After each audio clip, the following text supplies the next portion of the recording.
Nobody wants to deal with small town. I know. I just want faster internet. Like, I need faster.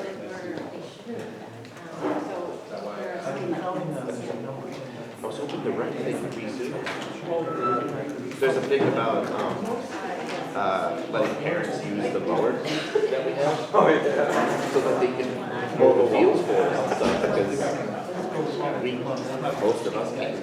But it's a liability thing. Yeah, absolutely. Someone chops off their foot. No, they're not. Yeah. I mean, heck, I blew up my other phone with my phone. Yeah. You figured it out? Yes. That's what we're more worried about. But all it takes is someone going over a block because they don't know how to lift the thing up, and then it's all torn up. And then money to buy another one. It took years to save up.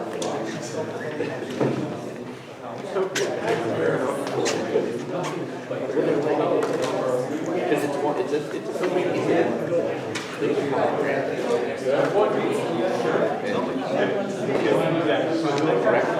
breaks even end of every year. Yeah, would you? It's kind of important. It is, yeah. But it makes it hard to do equipment and move, because that's not like sports equipment. So it's important.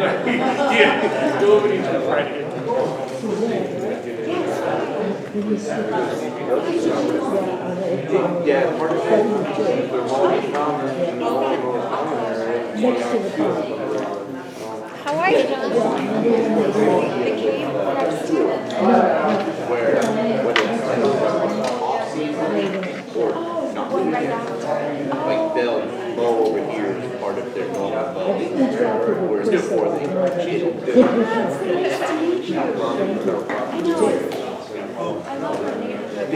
Okay, I have 6:01. Let's call this meeting to order. And I'm going to start with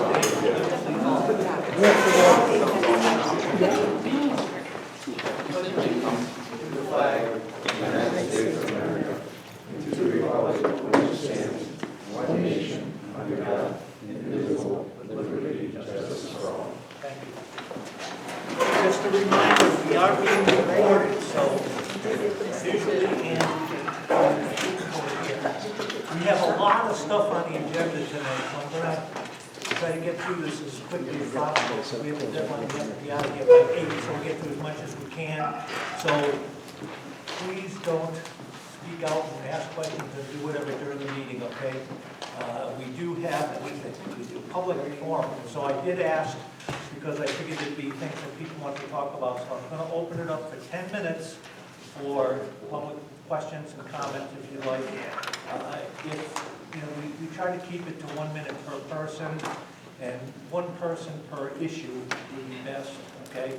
If you come up and take 10 minutes and you took 9 other people, 1 minute, okay?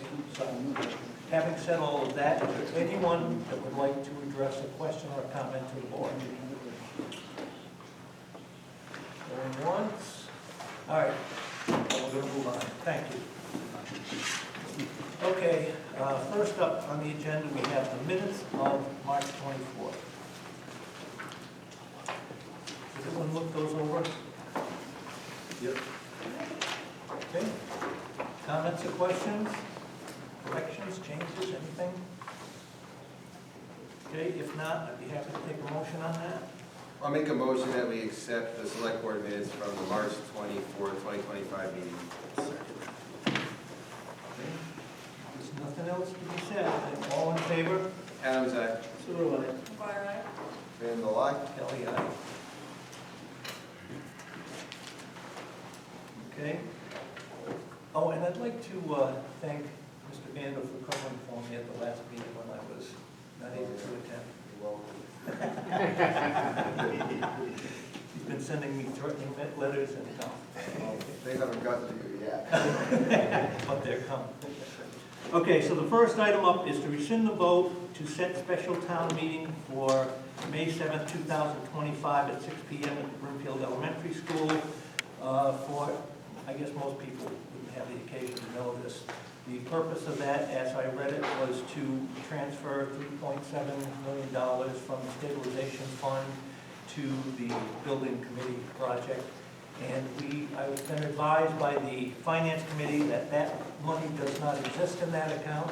And I've been advised by our town accountant, who happens to be sitting here, if there are any questions, that we cannot have such a meeting when the money doesn't exist. You can't vote it and then say, in hopes that at the town meeting we can get the funds. So upon the recommendation of our finance team, the finance committee, the town accountant, town treasurer, collector, we have been asked to cancel that meeting. Okay? So, if someone would like to make a motion on that. I'll make a motion to rescind the vote to set special town meeting for May 7, 2025 at 6 p.m. at the Bridgeville Elementary School. Second. If there are no comments or questions, all in favor? Adams, aye. Randall, aye. Ellie, aye. Thank you.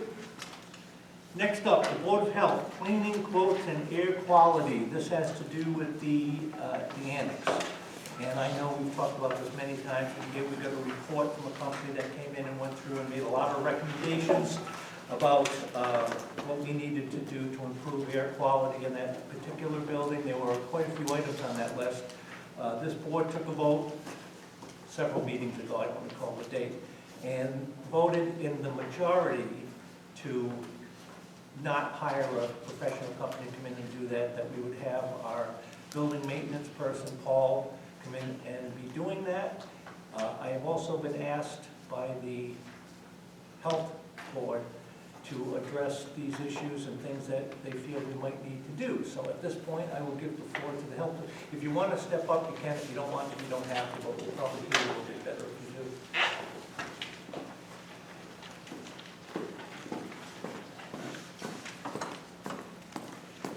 Everybody tonight. Good. So I want to also let you guys know that the company, well, the state that came in, it was free for us to do an allergy, so it didn't cost us anything whatsoever for the taxpayer.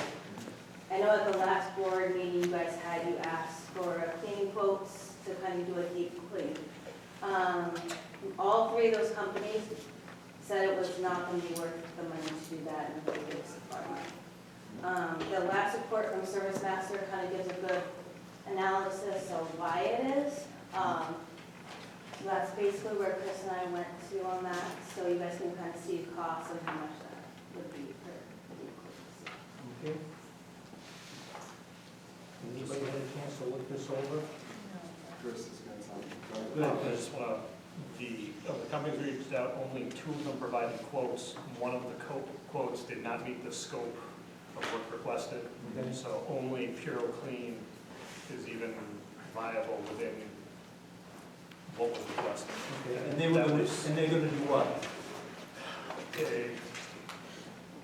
As far as, yeah, as far as all the companies, we request them to deep clean all hard surfaces, windows, etc., desks, walls, bathrooms, thorough cleaning, all that. There was also on that list covering the well that sits under, ironically, under your office. Yeah, right? And what's happening with that? What's the deal with that? Paul, the maintenance was going in and capped it. But I don't know as a Board of Health if that would meet the requirements, because you have to have somebody who's licensed to go in and cap a well. You can't just have, anybody go in. Not that Paul isn't good at what he does, but that's beyond. Yeah, So the you requirement wouldn't- says you're going to be right, licensed. So you wouldn't let a resident do that? Yeah, Right. absolutely. It's one of the reasons that I recommended, I gave you guys 3 people to talk to, that kind of are environmental air quality kind of consultants. And I suggested that you talk to them, at least have them come in and look at the building and see what they think. I think that a lot of it has to do with the air exchange in the building. There really isn't any air exchange in the building. And that was actually one of the things that they said, Yeah. it's tough because come the winter or, the fall when it's cold or raining or whatever, you can't open the windows to let the air flow through, so you're sort of forced into that for 5 or 6 months. Yeah, so I thought it might be worthwhile, and you don't, since it's engineering services, you don't have to bid it. You could just have to call them up, have them come in and get it, and offer suggestions. Maybe they can't do anything. Maybe the building can't be retrofitted or not, but I think it's worthwhile to look at getting the air to change. One of the cleaning people said it's not really worth cleaning with hard surfaces, but they did talk about making sure the dehumidifier runs well in the basement and removing the plastic. They said the plastic is actually hindering taking care of the moisture. But I think you need a professional to look at. Okay. And they did say the humidifier down in the basement was sufficient enough to handle the building, so it is sufficient enough. Who said that? All three of these companies and the company we had before that came in, and that humidifier is well larger than the size of the town. It's larger than what it What we is. needed, yeah, so it's extreme. Okay. Much better than too small. Chris? ServiceMaster particularly put it in, they didn't present a quote, but he put a written, what, as a professional, his opinion on what should be done. He spoke to the dehumidifier, he was the one with the removing the plastic. And he also spoke about The air scrubbers.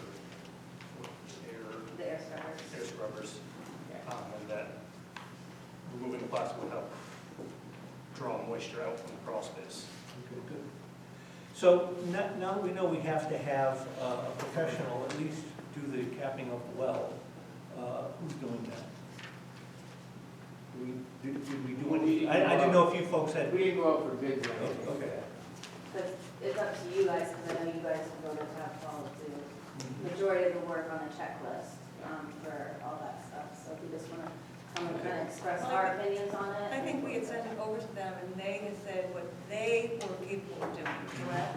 But if you're saying that they're technically not capable of tapping the well, then that's, Yeah, Would have to. yes, I agree with you 100%. If the requirement is that you have to be licensed to do that, we certainly aren't going to Right. just have somebody who's not licensed go in.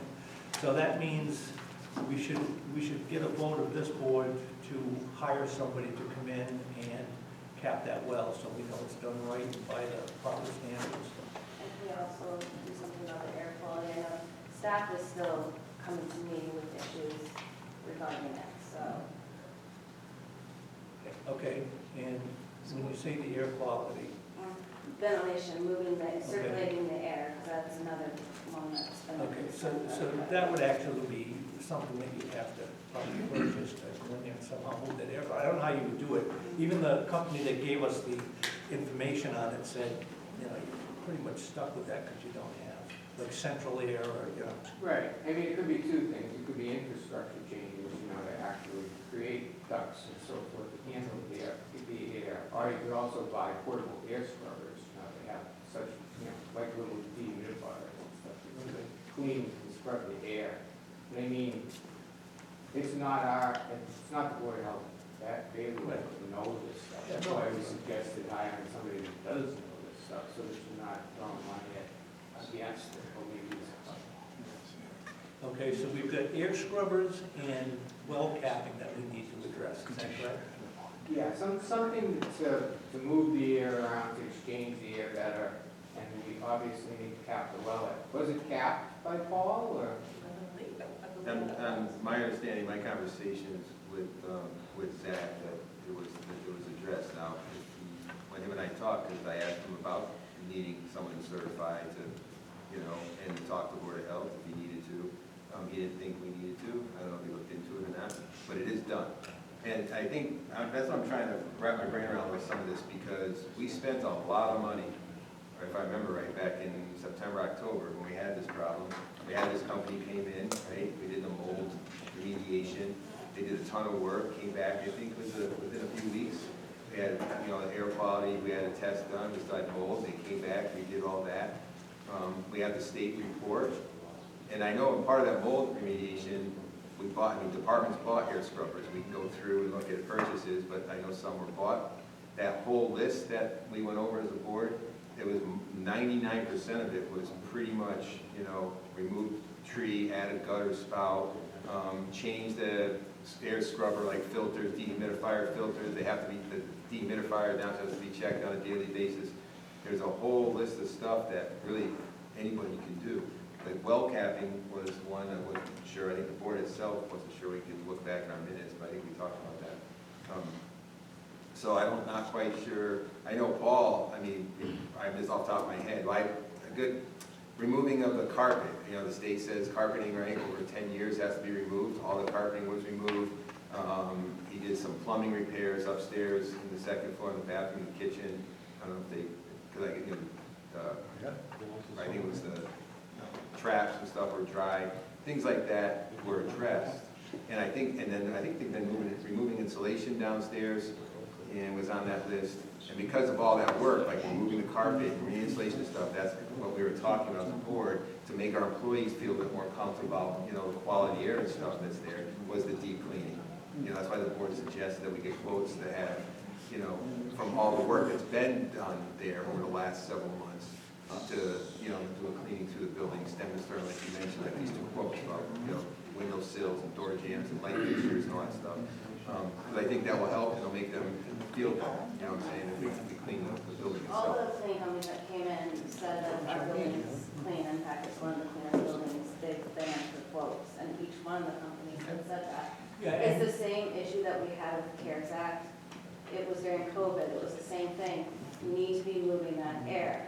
Right. So now we're back in the situation again because during the CARES Act, we didn't do anything. We didn't get the air scrubber during the CARES Act. So here we are again, same issue. Right, a couple, I mean, we need air scrubbers, like every department bought, I mean, there are air scrubbers that were ordered after Air that. purifier. Yeah, what's the difference between a purifier and a scrubber?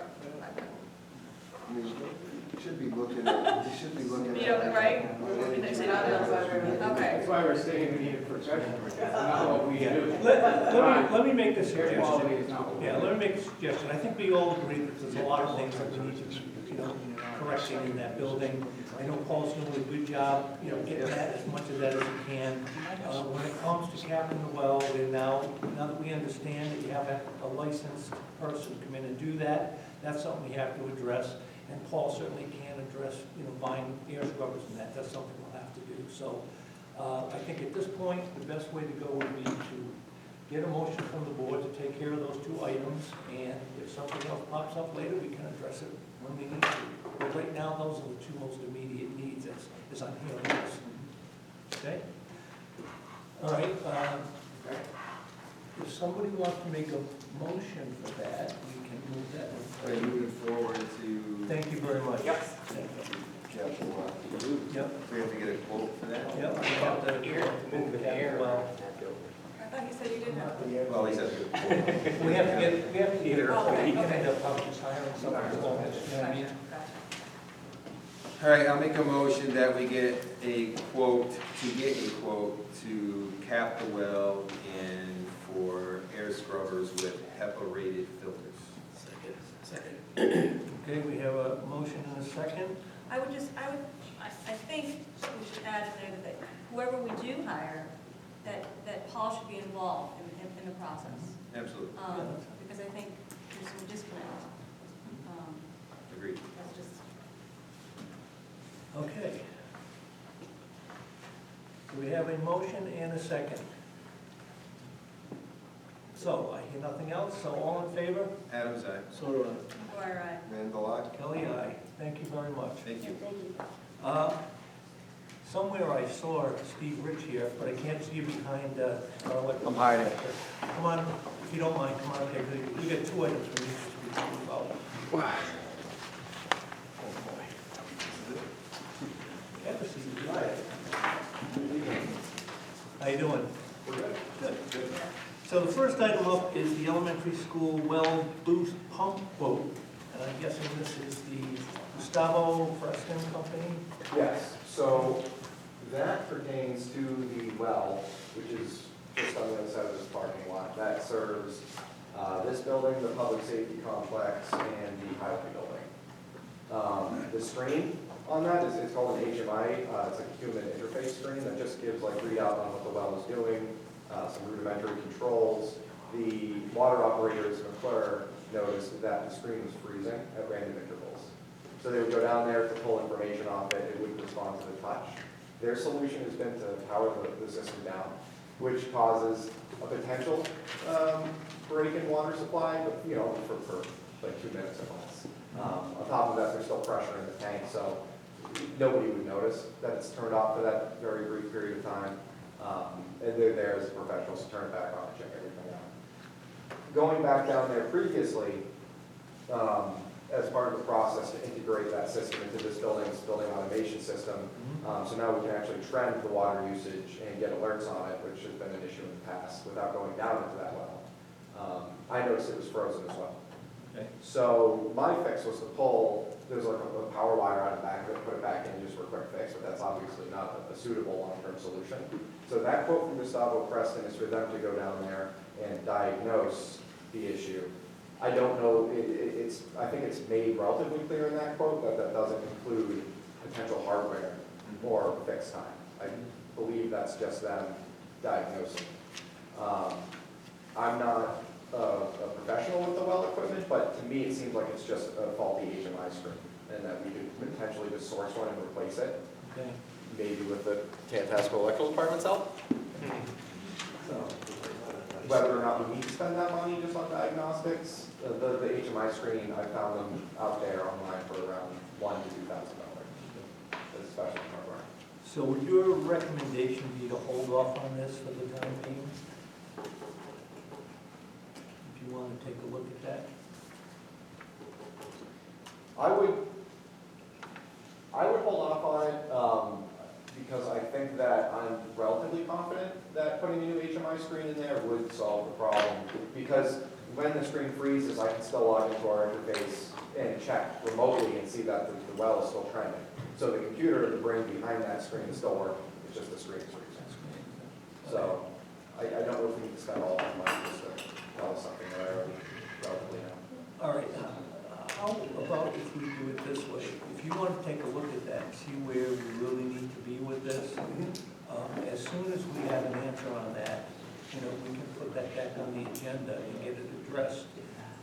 Depending on the amount of money, honestly, it's something I would like to see, maybe even as an article for the money, because I know the finance people are struggling to make ends meet right now, so I'm not sure where we would take that from, So, if you're good with that, and if you're not, this is the time to say so. If you're good to hold off until you get that, I think this board would be okay with that, right? I think we can continue to troubleshoot it in-house. If we run into trouble or we hit a brick wall, I can let the board know. Great, fair enough. The other, maybe, I don't know what the warranty is on it, because that's got to be about 3 years now. Yeah, I think it was, I want to say it was 2019 that Skip just put in. So I think at this point it's out of Kind of warranty. warranty. Yeah. In fact, I did go down that rabbit hole. I need to pull up the emails and double check, but I'm 99% sure if my memory serves me correct. It's no longer under warranty. Okay, we'll do it that way. Great. All right, thank you. Now, moving on to your second item, Yes. a little bit price here. Yes. We have an issue with the roof on this particular building, right? Yes. Oh, okay. All right, so why don't you give us the short version of where we need to be with this? So I assume you've all seen the report? Okay. So that report came from a grant that Tantasco had solicited, so it didn't cost the town or the school anything. And they came and they moved the ballast in, a grid-like format, and they scanned the roof with like a radio infrared to see the moisture and how wet the insulation is underneath and give them an idea of how compromised the roofing structure, the roofing system is. What they found here wasn't great. I guess given the age of the roof, it's to be expected because this roof, as far as we can tell, going back and looking at notes and stuff from my predecessors, is 90s vintage, which is about the expected lifespan of these roofs. I hate to say it, I remember I was there. Right? So, yeah, So that was 90s? a long time ago. Yeah. So they last about 20 to 30, 35 years, depending on the product and the warranty you get on it, how thick they build it up. So we're at the lifespan of this roof, basically. And this is an issue that we're running into in our other schools as well. Brookfield, Wales, all the buildings were kind of redone around the 90s when big additions were put on. That's when the roofs got redone. The warranties have all or will all be expiring, and they're all in very similar circumstances. The numbers that I have heard thrown around range somewhere between $2 million and $2.8 million. Are we really looking at that kind of an expense to do this? I believe so. So they say a rough budgetary number is like $25 per square foot for roof repair. But this roof isn't a great candidate for that repair because of how compromised the insulation is underneath and the amount of ballast that they have on the roof, because of the cost of labor to move the ballast, to then resurface the roof, put it back, and replace wet insulation. It adds up very quickly at prevailing wage, and it's not worth it. For a roof replacement on this kind of roof, they say it's closer to $50. That's on the high end. That's a budgetary high end. I think that when you take the square footage of this roof, which is about 50,000, there's a full breakdown in this packet somewhere that gets pretty minute into details for each roof section. You do the math, that tracks what they had here at Scrumco. They are also a roofing system. They don't install their product. They hire contractors to install their products. They provide the roofing system for buildings. So I think that their numbers are probably pretty accurate. And they say 2.8, really 2.9 to 3.2. On top of that is also the engineering costs, which on top of that. So the engineering costs, I think I've heard generally go about 10% of construction costs. So you would want to add that in as well. And then the whole solicitation process to get an engineer to even start it, get a very accurate price, because the engineers are the ones who go and build like the design specs and do like a price estimation. So we're kind of working on budgetary. I would call this a budgetary quote. It's not specific to the very circumstance of this building, because things such as relocating mechanical apparatuses, plumbing, electrical fixtures on the roof, potential building structure renovations that have to happen to facilitate the new roof because its energy code has changed, so has the amount of insulation and the buildup that the roof needs and the pitch. So there's a lot of variables that we won't know until we engage in. Until you get into it, yeah. I want to direct a question to Lee, who was our town accountant. Is this something that we, in your opinion, should be doing as an article for Jim? Put this money there? The reason I'm asking the question is, you know, even if we wanted to do it today with the money that we have, if we don't have enough to do that, you know? I mean, this clearly would be something you would go out to borrow, so. Yeah, so I'm kind of inclined personally, obviously we haven't said it as a board yet, but I'm inclined personally to say, I'd like to see this as an article and let the town floor say, yeah. I mean, I don't think we really have a choice, to be honest with you, but it would, that's a tough pill for that kind of money. And I'd like to have everybody's input to say, you know, we understand this is what's going to need to be done. So I agree. My primary reason in coming today was just to bring this before the board and before the town, and that way we can start a dialogue and start moving in the right direction. I don't think that this is like the building's on fire. Yeah, so the reason they said that, to the best of their knowledge when they did the survey, that we're not seeing more leaks in the roof or in the ceiling is because they believe there's a second layer of roofing material, so it creates like a water. So the top layer may be compromised from the sun and then, you know, hail and whatever.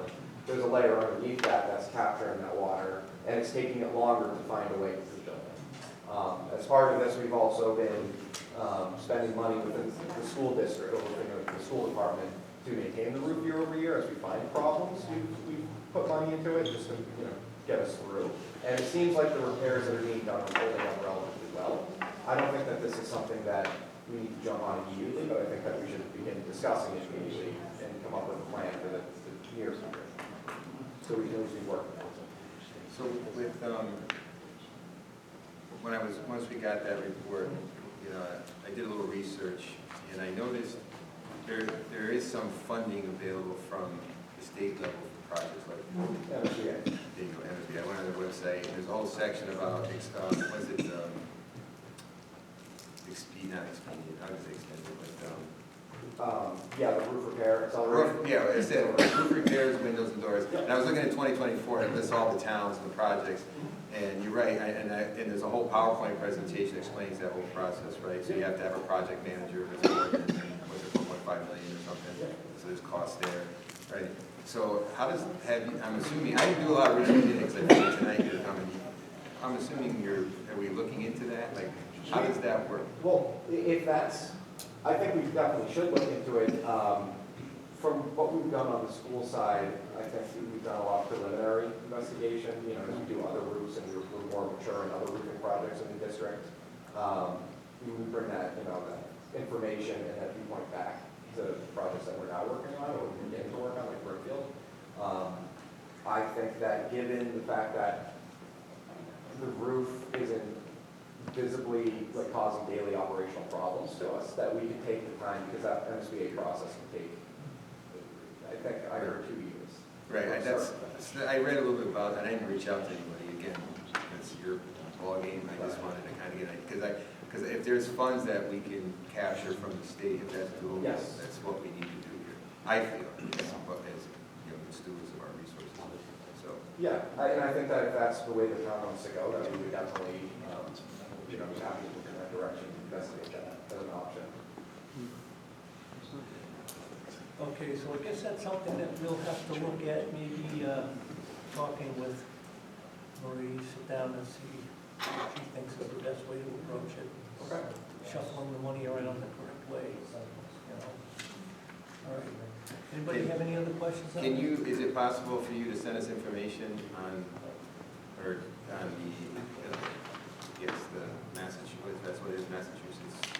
School buildings, right? Administration, I'm sorry. Yeah, if you can send us some info on that, because that's, I tried to understand a lot of it. There was a lot to go through. It's not, right, you're right, that's a good term, it's very dense. And so we could use some guidance there, because it is substantially, there's quite a bit of funds that could come our way on this project. So it's really. And in your opinion, we have time for that? I believe in this instance we do. Like I said, we're not experiencing any operational shortcomings.